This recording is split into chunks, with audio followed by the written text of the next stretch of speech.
Since the beginning of recorded history, the human race has been at war.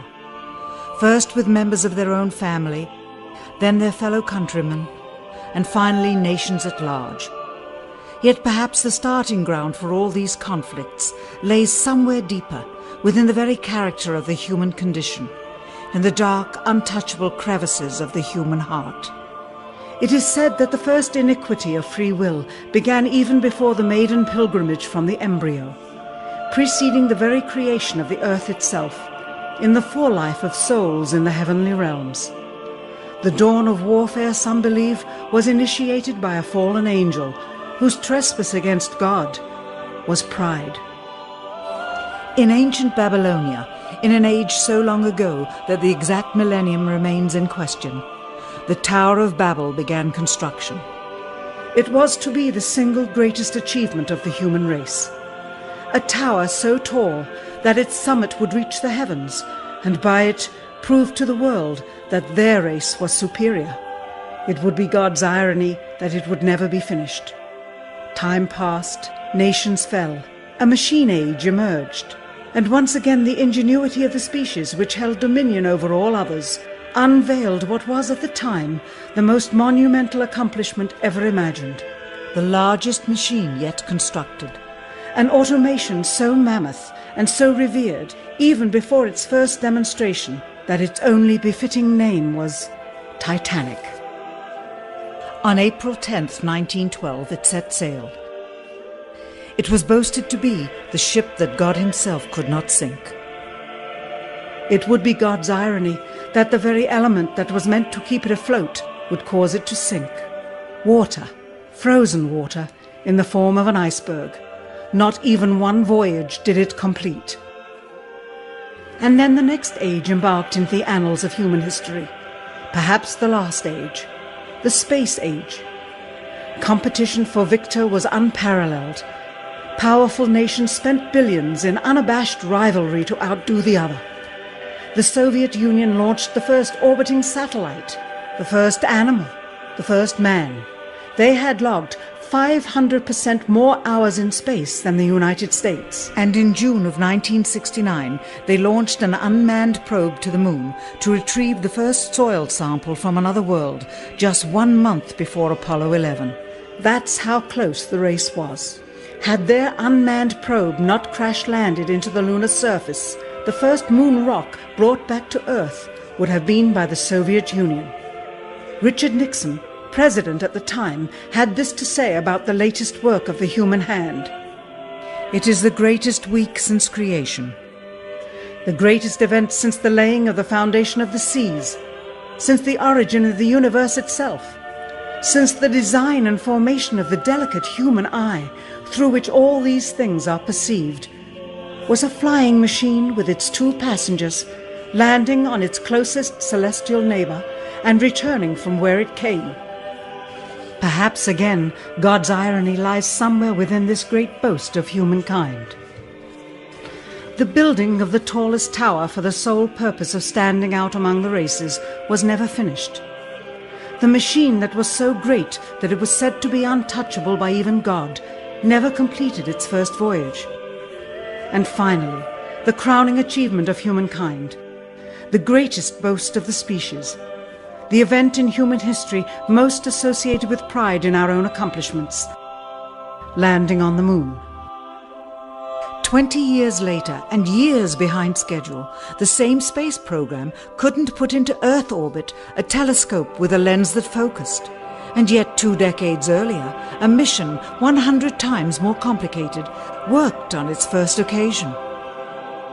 With close scrutiny of the motives of the zealous Nixon administration, a critical examination of the entirely government-controlled press coverage, and newly discovered footage of the crew of Apollo 11 staging part of their mission, we wish to detail what may come to be the greatest government conspiracy of all time. A funny thing happened on the way to the moon.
I'm convinced that in the space field, the Russians are ahead of us, particularly in large weightlifting capability, and that at the moment the problem is not so much to catch up, but first build up the working speed that they have already demonstrated.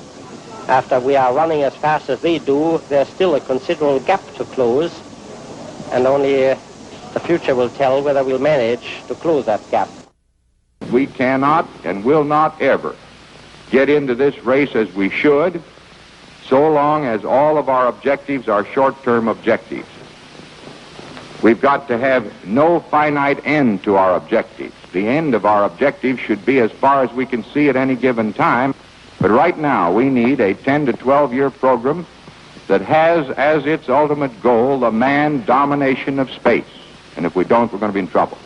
I believe that this nation should commit itself to achieving the goal before this decade is out of landing a man on the moon and returning him safely to the earth. We must assure our preeminence in the peaceful exploration of outer space, focusing on an expedition to the moon in this decade.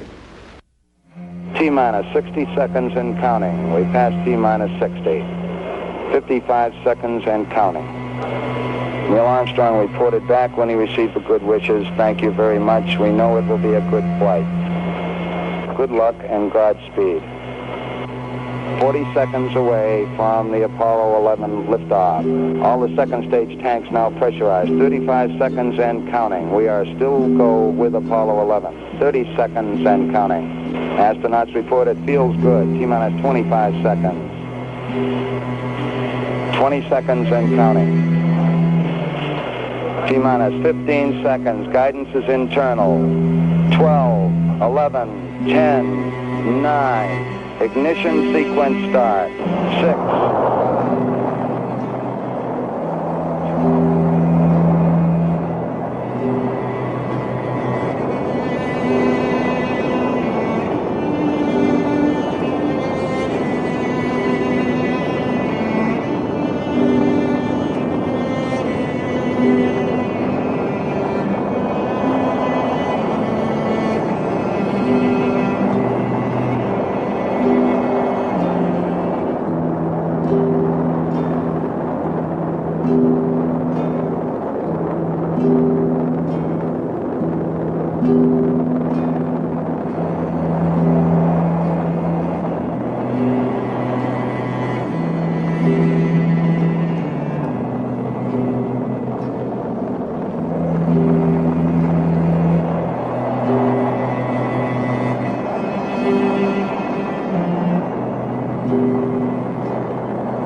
Unbeknownst to the citizenry, high above the Earth, beginning at an altitude of 1,000 miles and extending an additional 25,000 miles, lay lethal bands of radiation called the Van Allen radiation belts. Every space mission in history with humans on board, from both the United States and Soviet Union, from the first in 1961 to the present, has been well below this deadly radiation field. Mercury, Gemini, Soyuz, Skylab, the Space Shuttle, all maintained altitudes well below 1,000 miles. All except Apollo. The more experienced Soviets spent 100 hours in space for every 20 hours of the US. In order to survive the hour-and-a-half journey through this radiation field necessary to reach the moon and return, solid lead shielding between the astronauts and the exposure outside would be required. The mammoth Saturn V rocket used by Apollo was already 35 stories tall and weighed as much as a battleship. To add additional tonnage in the form of a lead barrier completely surrounding the crew members would have made it impossible for the vehicle to get off the ground. That is why the Soviets, though more advanced, only sent an unmanned probe to the moon. The Apollo spacecraft's narrowest shielding was less than 1/8 of an inch of light aluminum. In 1998, the Space Shuttle flew to an altitude of 350 miles, one of its highest altitudes ever, hundreds of miles below the beginning of a field of radiation that was so severe that the astronauts inside of their shielded spacecraft and inside of their shielded spacesuits saw flashes of light with their eyes shut that they described as shooting stars, due to radiation penetrating first the shuttle's shielding, then their spacesuit shielding, then their skulls, and finally the retinas of their closed eyes. As a result, CNN issued the following report noting NASA's unpredicted surprise. The radiation belt surrounding Earth may be more dangerous for spacewalking astronauts than previously believed. Scientists say the phenomena known as the Van Allen belts can spawn killer electrons when the Earth's magnetic field changes. These electrons that are being studied could have an important effect, not only on satellites, which has happened in the past, but could also affect the astronauts by creating large doses of radiation that could influence their health. The electrons can penetrate through various materials, including spacesuits, and can pass through, in fact, the walls of the space station, and can create high charges deep inside of these objects. President Kennedy, a man of political, not scientific background, set the irrevocable goal of landing a man on the moon by the end of the 1960s, just days after America's first astronaut had spent a mere 16 minutes in space, not even achieving a single orbit around the Earth. We choose to go to the moon in this decade and do the other things, not because they are easy, but because they are hard. We take an additional risk by making it in full view of the world. But as shown by the feat of astronaut Shepard, this very risk enhances our stature when we are successful. The technology necessary to launch the massive Saturn V rocket and an intercontinental ballistic missile is 95% similar. When the Soviet Union launched mankind's first satellite, Sputnik, in 1957, there was grave concern that they had mastered space ahead of the United States and might use this advantage to launch a first nuclear strike from an orbit high above North America. When they also put the first animal in space, then the first man in space, then achieved the first spacewalk, the first crew of 3, and the first ever of 2 simultaneously orbiting spacecrafts, concern turned to fear and then horror as America watched their communist enemy achieve all these firsts with no hope in sight of ever catching up. President, a member of Congress said today that he was tired of seeing the United States second to Russia in the space field. I suppose he speaks for a lot of others. What is the prospect that we will catch up with Russia and perhaps surpass Russia in this field? However tired anybody may be, and no one is more tired than I am, it is a fact that it's going to take some time, and I think we have to recognize it. They secured these large boosters which have led to their being first in Sputnik and led to their first putting their man in space. We are, I hope, going to be able to carry out our efforts with due regard to the problem of the life of the man involved this year. But we are behind. If it was impossible to better the Soviets in the space race, which was really a race of technological armaments, what could be done? How could America offset the threat of superior weaponry? Throughout the history of rivalry and war, astute generals of lesser armies than their counterparts have used deceit and misinformation as a method to achieve victory. In World War II, for example, columns of inflatable tanks were placed at locations afar from Normandy to draw German forces away from the real location of invasion. The Star Wars missile defense program rigged tests to make it seem more advanced than it really was. That's the conclusion of the General Accounting Office. The aim was to fool the Soviet Union about US military readiness during the Cold War.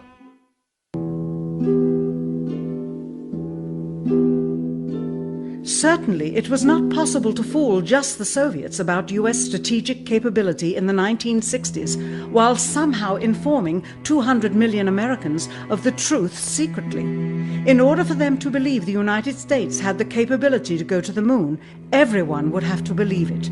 Furthermore, the pride of a nation was at stake, and the goal of a martyr, not to mention the growing unrest domestically of a government throwing tens of thousands of lives away in a foreign war riddled with contradiction and ambiguity. In addition, the Apollo program had already spent billions of dollars. If it failed to achieve its goal with such an investment, it would indeed be a large and bitter pill for the taxpayers to swallow. The cost of the program, whose sole goal was to be the first to plant a flag on the lifeless rock just outside the Earth, if adjusted for inflation to the 21st century, was $135 billion. With a profit margin of just 7%, this would be equal to over $9 billion profit going to the privileged contractors chosen by their friends at NASA. If the machinery was in fact only achieving Earth orbit, as other earlier missions had already done, then the completion and functionality of the other components would not have been as important, and even more profit would have been made. $135 billion could feed 2 million people for their entire lives. It could also buy 2 million two-bedroom houses. Yet how could such an undertaking be kept secret, and for such a long time? To the latter, one needs only to remember that an unsolved riddle 6 years older, the assassination of President Kennedy, still daunts the minds of the vast majority of Americans. As a parent of a conspiracy, as his assassin being assassinated himself, the truth of the matter has still escaped history. In keeping a secret of the magnitude of the Apollo missions being fraudulently created, one turns to the Manhattan Project for comparison. Surreptitiously building the first nuclear bomb during the early to mid-1940s involved 129,500 people over a 3-year period. Yet the secret did not get out. A quarter century later, the art and technology of espionage inevitably improved, narrowing dramatically the number of players in the know of a large clandestine operation. Just 1 year before the first mission to the moon, NASA launched the Tetra satellite, specifically designed to simulate flight data coming from the moon, so that the ground crews could rehearse the landing, much as the astronauts did in their own simulations. Had it not supposedly fallen back to Earth, all that would have been needed during the actual flight would be a repeat of one of these computer programs, with a few original variations, transmitted to the satellite for rebroadcast to Houston. Scores of computers and their deceived operators on the ground would then receive prearranged information, including the alleged location, altitude and fuel consumption of the spacecraft, as if it were descending to the moon's surface. If the Soviets tried to find the actual location of an Apollo crew in the hundreds of thousands of miles surrounding the Earth and the moon, it would be tantamount to trying to find a rowboat in the Atlantic Ocean. The fact that the Apollo program was so departmentalized, with various construction and test sites around the country, meant that only a few people saw the whole picture.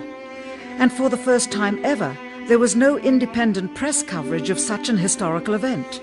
Whatever pictures and sound were distributed to the public were strictly controlled and previewed by the federal government. They were then disseminated unchecked until this hour. For who would realize that the unthinkable was not only possible, but absolutely true?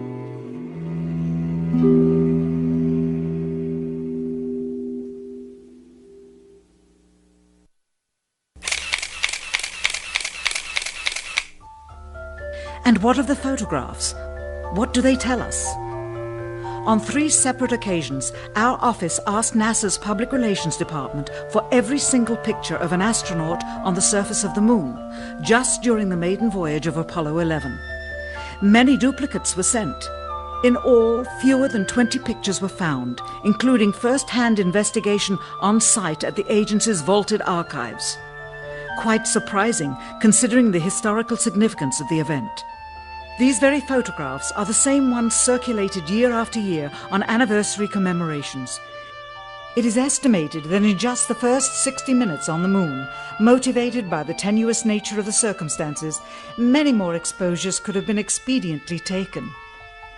Also surprising is the scarcity of photographs of the mission's chief pioneer, Neil Armstrong, the greatest achievement in human history, and of the man whose first step echoed around the world, dawning a new age of scientific enlightenment. There is only one full-body picture of him on the Moon, besides this ghostly reflection. This one, taken by an automatic camera mounted on the side of the lunar module. Perhaps he feared liability should the whole conundrum later become unraveled. Perhaps he has forgotten that he attested to the authenticity of the event with his signature on this plaque engraved by the federal government. In fact, in the more than 30 years since the event, aside from NASA's initial press conference and the occasional brief anniversary remarks where few questions were permitted, he has never given one on-camera interview to anyone, ever. From an analytical standpoint, photographic anomalies have to be sought out with an understanding of lighting and shadows. The most straightforward is simple. When objects are lit solely by the sun, as all the scenes on the Moon were said to be, after all, lighting equipment was not only impractical, it was unnecessary in bright sunlight, then all shadows, regardless of the landscape, will run parallel with one another and never intersect, as shown by this example. In these seldom-seen photographs, obtained from a rarely used auxiliary NASA archival site, it is clear that these scenes were lit with artificial light. These shadows, which are cast at different angles, are evidence that a second light source is being used. In addition, the sun would not cause an isolated hotspot like this, only an artificial light would. Again, intersecting shadows and another hotspot. And again. And again. It is simply impossible for this picture to have been taken with sunlight on the Moon. Here, the shadows are shown to be as black as pitch. And yet here, completely in a shadow, the astronaut is lit up like a Christmas tree. How can this be? Or this, on the shadow side of the lunar module. In this magnification of an Apollo photograph, a rock, very likely a papier-mâché prop because of the crease here, is categorized with the letter C. In later releases of the same picture, the letter is gone, probably airbrushed out. Here, a crosshair, which was burned directly into the image from the film plate, and thus should always appear on top of the objects in the photograph, appears behind the object in this scene, clearly revealing a composite of 2 pictures into one. Someone apparently forgot to create a burn crater underneath the lunar module's 10,000-pound thrust engine, despite the fact that during ground tests there was a real concern for the vehicle falling into the hole the engine created as it descended.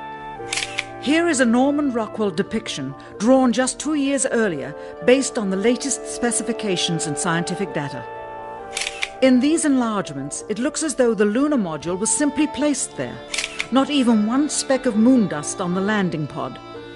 As a result, all subsequent flights had to have the same discrepancy, which was explained away by the effect of no atmosphere. And what about stars? On the moon, with no atmosphere, they must have been quite a sight to behold.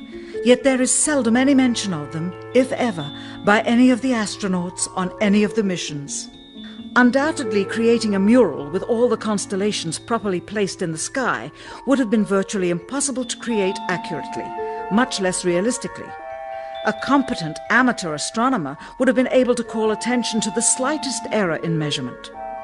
The answer? Not to talk about the stars. Ever. In their post-flight press conference, it was the only question to which Neil Armstrong responded with an absence of memory.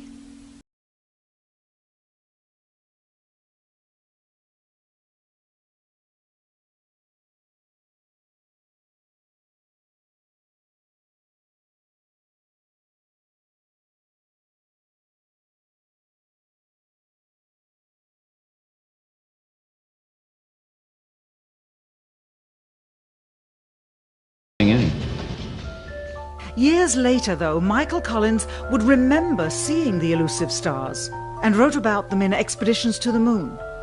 It seems his memory improved the older he got. Why don't stars appear in any of the photographs? Simply because the proper, mostly closed exposure setting for the camera's iris, set that way to compensate for the bright sunlight on the moon's surface, completely diminished the faintness of relatively distant specks of diminutive light. This answer is true. It does not, however, explain why they never took any pictures of the stars by themselves, with an exposure setting perfect for them. While they took 3 automobiles to the moon, they never took a photographic telescope. Had they done so, they would have been able to see farther into the universe than had ever before been realized. If they had taken a telescope and were not actually on the moon, they would have had to concoct undiscovered galaxies that might one day prove to be non-existent. The cost of the 3 moon rovers in 21st century currency? Nearly $60 million each, though they had fewer parts than a Jeep. Where was all this money going? Then there's the flag, blowing in the wind, at least twice, on the atmosphereless moon. We can only guess that most of the missions were staged inside for fear of possible aerial or satellite reconnaissance from an unfriendly nation. The backpacks, designed for 1/6 gravity, must have had the cooling systems removed to allow for movement without falling over. With very near and hot studio lighting, that left one hot astronaut inside. Assuming that it was the astronauts inside, after all, their faces were always covered. The necessary mammoth amounts of air conditioning were probably responsible for the air current. Here the editor cuts to a still shot of the flag, just as the effect becomes noticeable. Here it is unchecked. This rare clip, attained decades ago, was never re-released with the inevitable increase in experience and scrutiny. To demonstrate 1/6 gravity, a bouncy, floaty feel to the astronauts' movements would be similarly achieved with relative simplicity. Slow motion. You are viewing the scenes as they aired more than 30 years ago. Now let's look at them with the speed doubled. It becomes discernible that they are, in fact, in Earth's gravity, and are no more leaving the ground than they would on Earth. It is clear from these rarely seen colour television pictures that the crew of Apollo 11 brought a high-resolution colour video camera with them on their mission, yet the only pictures broadcast live from the moon's surface were these from a low-definition black and white camera. In fact, the networks complained because in addition to this, they were forced to shoot the images, second generation, off of a projection TV of the technology of 30 years ago, and were not even allowed to take a direct feed, which further degraded the quality and clarity of the images. Perhaps this was precisely what NASA and the federal government had in mind. After all, it was a first, regardless of where they were. Better to open up their debut mission with fuzzy pictures and numerous blackouts, rather than show too much revealing detail of a false scene that was yet unproven. And finally, the element that seals their fate. Of all the footage of Apollo 11 requested from NASA over a 5-year period, one gem was discovered just before the completion of this documentary. An old reel received by mistake. It contains the raw or unedited footage of the crew of Apollo 11, Michael Collins, Edwin Aldrin Jr. and Neil Armstrong, staging part of their mission for nearly an hour in living color, with exceptionally clear behind-the-scenes audio of conversations discussing the techniques used to achieve a disingenuous picture depicting the Earth at a distance, in order to falsely demonstrate their far journey from it and their ability to survive passing through the Van Allen radiation belts. It cannot be misconstrued that this staging was done for some other reason prior to the mission, for the reel itself is slated and dated July 18th, 19th and 20th, 1969, the very days of the mission when they were said to be approaching and achieving lunar orbit. Furthermore, it is apparent they are in genuine zero gravity aboard the actual spacecraft, necessary to convince the mass media of their authenticity, just not any further than Earth orbit, as you will see. In this never-before-seen or heard footage, not only is the radio conversation between the astronauts and Houston Control audible, there is a secondary, private conversation taking place between the crew and a third confidential party, prompting the astronauts with what to say, when to speak, and how to effectively manipulate the camera to achieve the desired misleading effect. NASA claims that the Houston transmissions were the only ones taking place with the astronauts. Listen now as Houston Control initiates a conversation with the crew, only to find them too preoccupied with the behind-the-scenes trickery to respond. Moments pass and the oversight is picked up on by the clandestine third party, who quickly prompts them with talk.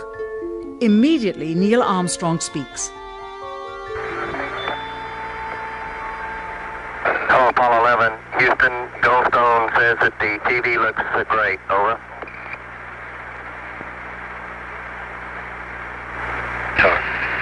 Okay, Roger. We're coming in on Earth. Again, the illusion they are attempting to create is the Earth at a distance to demonstrate their far journey from it and their ability to survive passing through the Van Allen radiation belts.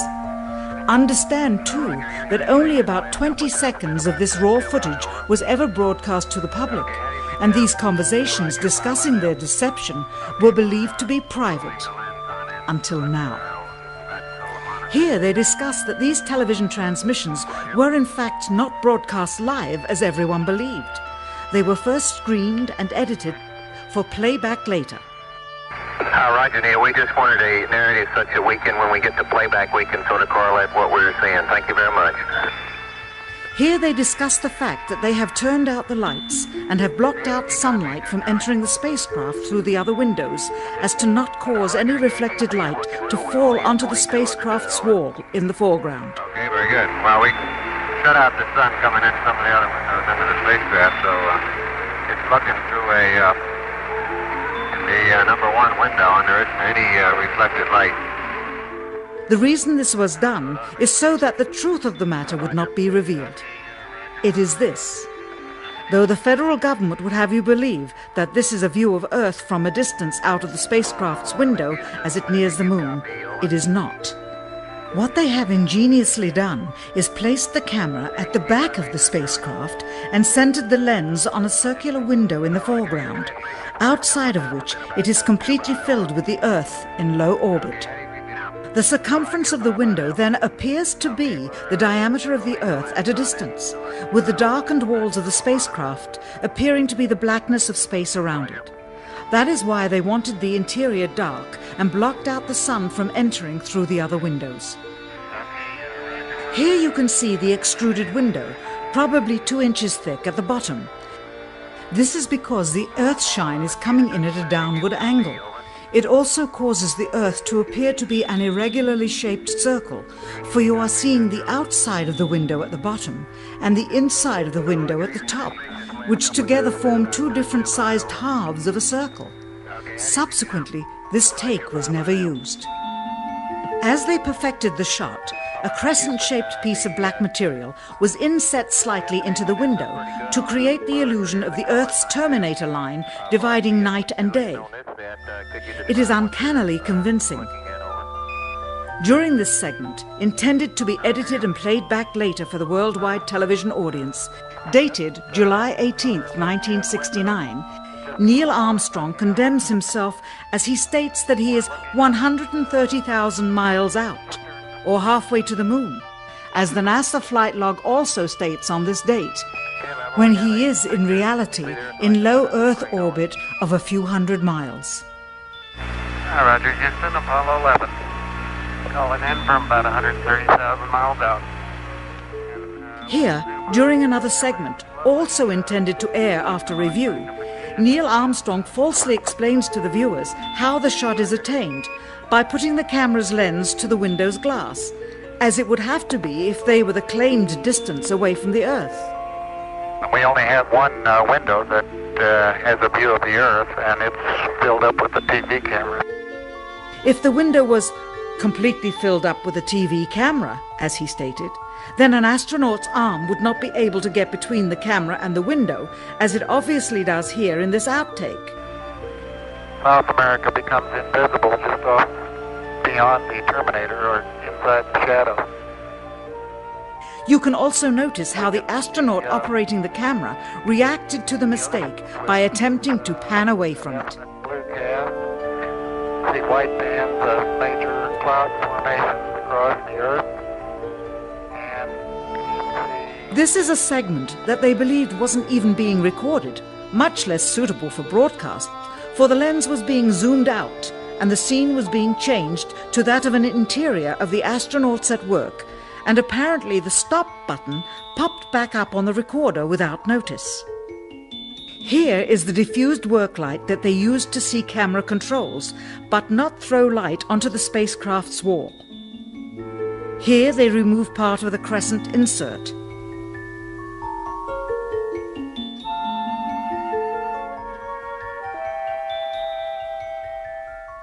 Finally, the iris is opened up and you can see the real location of the camera and the very bright and near Earth out the window.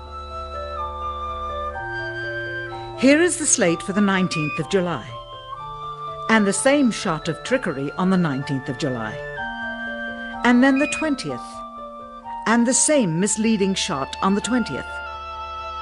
Later that evening, they were said to be walking on the moon.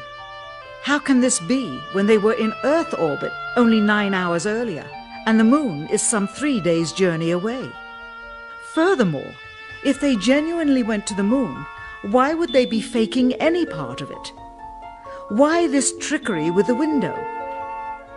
By faking being halfway to the moon, it becomes apparent that they did so because they could not even go halfway. It thus confirms that the stumbling block to their success was the lethal radiation of the Van Allen radiation belts.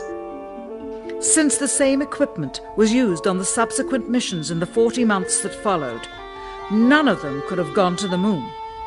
They only increased their proficiency at staging them. When some TV viewers of the second manned mission to the moon telephoned the networks complaining that reruns of I Love Lucy were being interrupted, it became clear that for the taxpayers, once was enough. But it wasn't enough for the government and contractors. Billions of dollars of pure profit went with each return.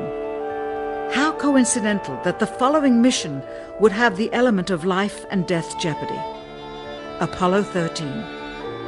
Now the public would take going to the moon more seriously and be reconnected with the drama. We now realize that perhaps the reason Neil Armstrong has never given an on-camera interview is because he doesn't want to lie anymore.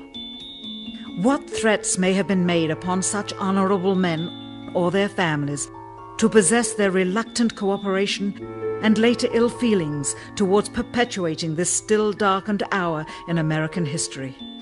NASA's highest-ranking official, James Webb, resigned without explanation just days before the first Apollo mission. Why, when he was on the threshold of achieving the greatest accomplishment of his career? All 3 Apollo 11 astronauts also resigned shortly after their return. On the 25th anniversary of the event in 1994, Neil Armstrong made a rare public appearance and held back tears as he spoke these brief cryptic remarks before the next generation of taxpayers as they toured the White House. Today we have with us a group of students among America's best. To you we say, we have only completed a beginning.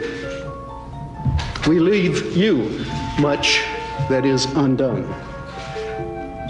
There are great ideas undiscovered, breakthroughs available to those who can remove one of truth's protective layers.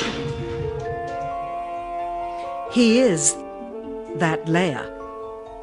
Perhaps someday soon, with the uncovering of this footage and its meaning, the true patriots of America will rise up or come forward and free the citizens and themselves from the sin that so easily entangles and from a federal government that needs to have the gangrene cut off. Even if the government's destruction would come from the truth, then it is not worthy to stand, and its betterment would inevitably follow. All of us are mortal. All of us will die.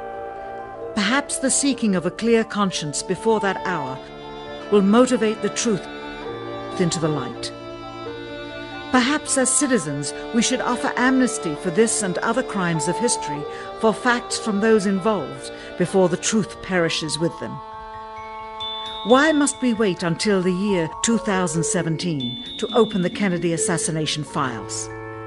Perhaps they will not even be opened then, for the law that reluctantly stipulates their release says so with this clause, quote, with the exception of documents certified for continued postponement by the President. Whoever believes the citizens to be too immature for the truth are too immature for power. The truth will always set us free.